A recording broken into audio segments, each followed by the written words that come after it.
Hello दोस्तों, अभी मैं आपके सामने में फिरोज शाह तुगलक के बारे में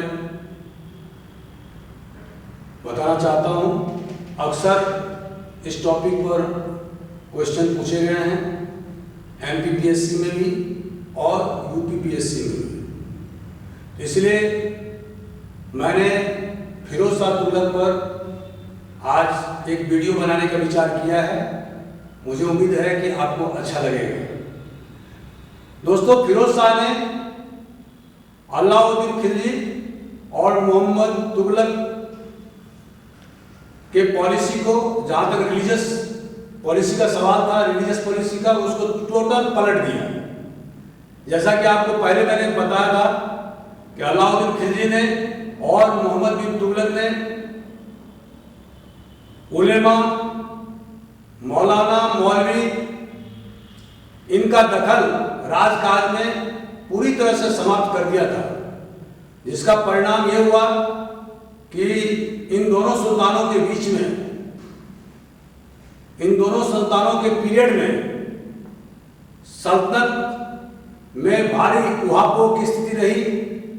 और चूंकि वह जब समय इस्लामिक कट्टरपंथियों का समय था, उनका दबदबा दिल्ली सल्तनत में बहुत ज़्यादा था।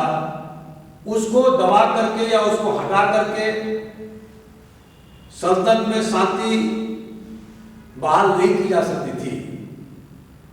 अतः फिरोज शाह तुगलक ने जब अपने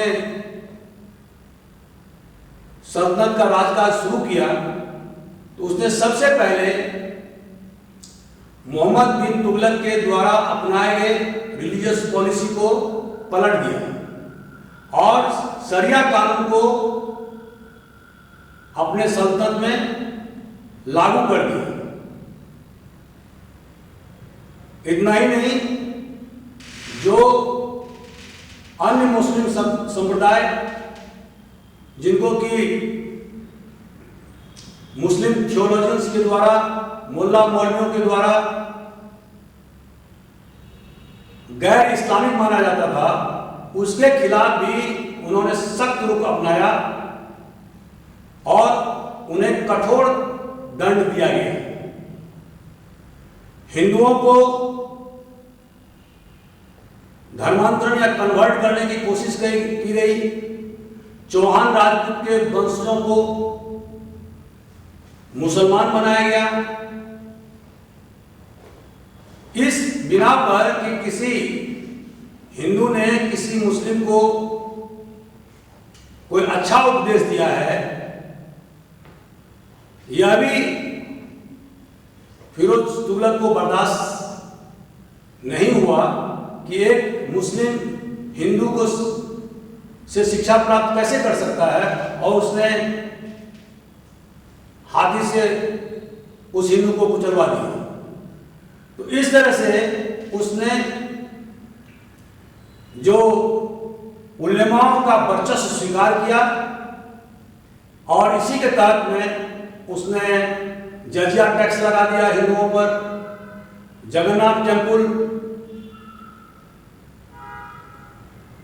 को उसने डेसिक्रेट किया, अपवित्र कर दिया अपने कटक अभियान के दौरान। इस तरह से हिंदुओं को प्रताड़ित, परेशान करना उसके रिलीजियस पॉलिसी का एक हिस्सा बन गया था।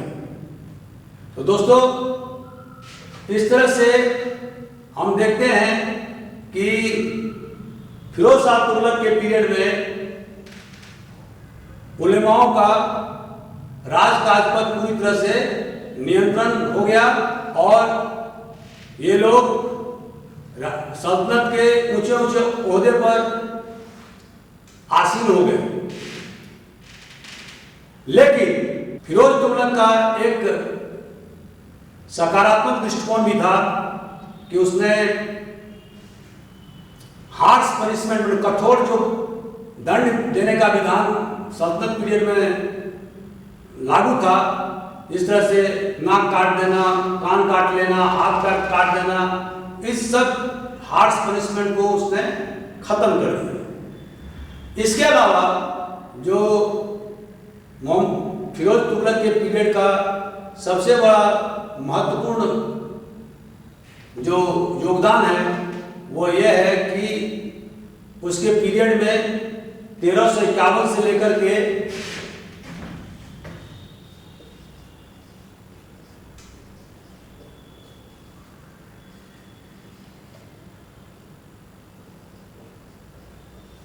1388 ईस्वी तक सल्तनत काल पूरी तरह से पीसफुल रीजन रहा है।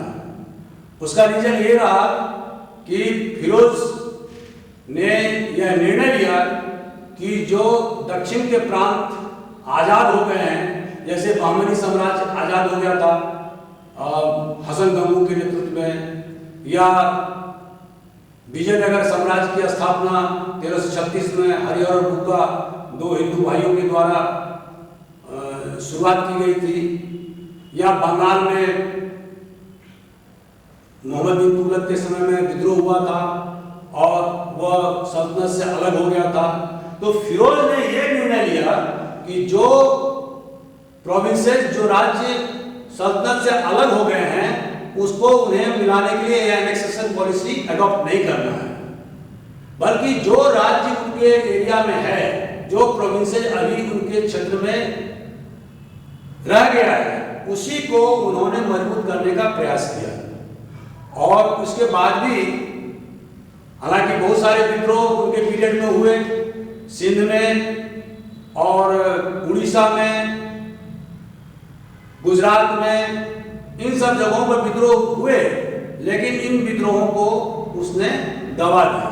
लेकिन जो राज्य जैसे बंगाल या दक्षिण का बहमनी राज्य या विजयनगर राज्य, ये राज्य जो पहले ही मोहम्मद बिन तुगलक के समय में आज़ाद हो गए थे, उनको उन्होंने छुआ नहीं, उसको अपने सल्तनत में मिलाने का कोई प्रयास नहीं किया, बल्कि जो सल्तनत के हिस्सा रह गए थे उस पर ही उसने कंसंट्रेट किया और उसी में उसने कुछ सुधारात्मक और सकारात्मक कार्य किए। जैसे उसने बहुत सारे नहर बनवाए जो पश्चिमी उत्तर प्रदेश और पंजाब में स्थित है, तालाब खुदवाए, कुएं खुदवाए, जिससे कि इरिगेशन की सुविधा अधिक से अधिक किसानों को मिले और कृषि की उत्पादकता बढ़े। क्योंकि आप जानते हैं कि मोहम्मद बिन तुगलक के समय में खजाना पूरी तरह से खाली हो गया था और इसकी भरपाई के लिए उन्होंने कृषि में ये सब कैनाल खोलने का या तालाब खोलने का या कुएं खुदवाने का, ये सारा प्रबंध उन्होंने किया। इसके अतिरिक्त जो फिरोज तुगलक के समय का जो सबसे ज्यादा महत्वपूर्ण सकारात्मक चीजें हैं वो है हॉस्पिटल, जिसको कि दारुल सफा बोलते हैं, नीडी मतलब गरीब, कमजोर, मजलूम लोगों के लिए निःशुल्क ट्रीटमेंट की व्यवस्था उन्होंने अपने सल्तनत के क्षेत्र में किया। इसके अलावा स्कूल्स खोले गए, मदरसा खोले गए और वहाँ पर मदरसा में इस्लामिक प्रिंसिपल का, इस्लामिक सिद्धांतों के बारे में बच्चों को जानकारी दी गई और इस तरह से उन्होंने बहुत सारे जन कल्याणकारी कार्य किए। इसके अतिरिक्त उन्होंने 6 शहर, खास करके जौनपुर जो पूर्वी यूपी में है, फिरोजपुर जो पंजाब में है, हिसार जो हरियाणा में है, फिरोजाबाद जो यूपी में है और फतेहाबाद जो यूपी में, इन सब जगहों पर उन्होंने अच्छे टाउन प्लानिंग के साथ में शहर की स्थापना किया, जो बाद में शासन सूत्र के संचालन के केंद्र बने। और इसके अतिरिक्त जो सबसे नुकसानदायक चीज फिरोज ने किया था वो किया था कि उसने अलाउद्दीन खिलजी के समय में और मोहम्मद बिन तुगलक के समय में जो नॉबिलिटी थी, जो अवजात वर्ग थे, उनमें मेरिट के आधार पर चुनाव न करते हुए उसने जागीर सिस्टम को हेरिडिटरी कर दिया। इसका मतलब यह हुआ अगर पिता नोबल है तो उसका पुत्र, पिता के मरने के बाद में पुत्र भी नोबल हो जाए, उस जागीर का मालिक हो जाए।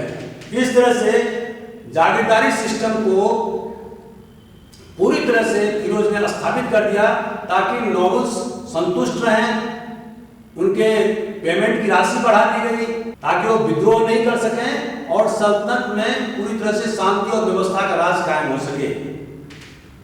सबसे बड़ा जो आमूलचूल परिवर्तन फिरोज ने सल्तनत के प्रशासन में किया वह था अलाउद्दीन खिलजी और मोहम्मद बिन तुगलक के मिलिट्री पॉलिसी को पूरी तरह से ध्वस्त कर देना, मतलब पलट देना।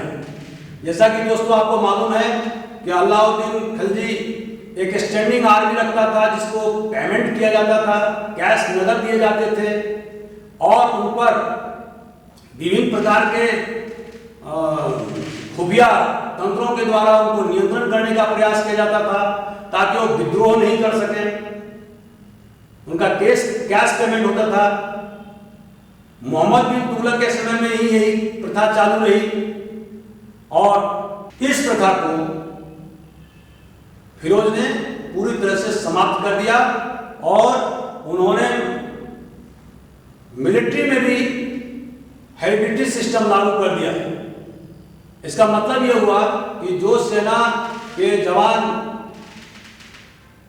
रिटायर हो जाते हैं या मर जाते थे तो उस स्थिति में उनका कोई रिलेटिव या पुत्र सेना में भर्ती हो जाता था। तो इस तरह से मेरिट को प्रधानता न देते हुए उन्होंने वंशानुगत मिलिट्री ऑर्गेनाइजेशन स्थापित किया और इसका दूरगामी प्रभाव हुआ क्योंकि धीरे धीरे सल्तनत खोखला होता गया, नोबिलिटी और मिलिट्री कमांडर्स मजबूत होते गए जो सल्तनत की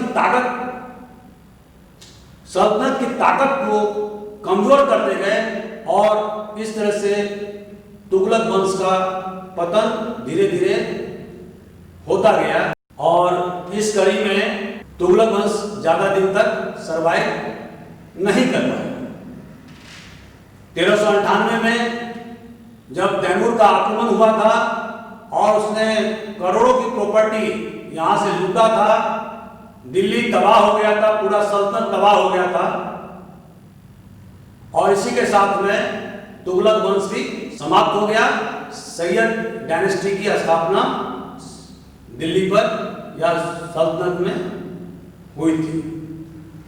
तो इस तरह से दोस्तों हम देखते हैं कि फिरोज तुगलक ने अपने शासन के दरमियान में, लंबे शासन के काल में कुछ अच्छे कार्य किए और कुछ बुरे कार्य भी किए।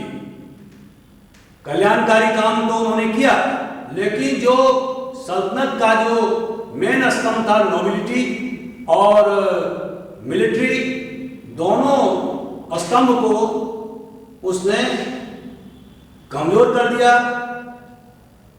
मेरिट को समाप्त कर दिया। इनके पीरियड में करप्शन का बहुत ज्यादा बोलबाला था और इसका दूरगामी प्रभाव यह हुआ कि सल्तनत धीरे धीरे खोखला होता गया।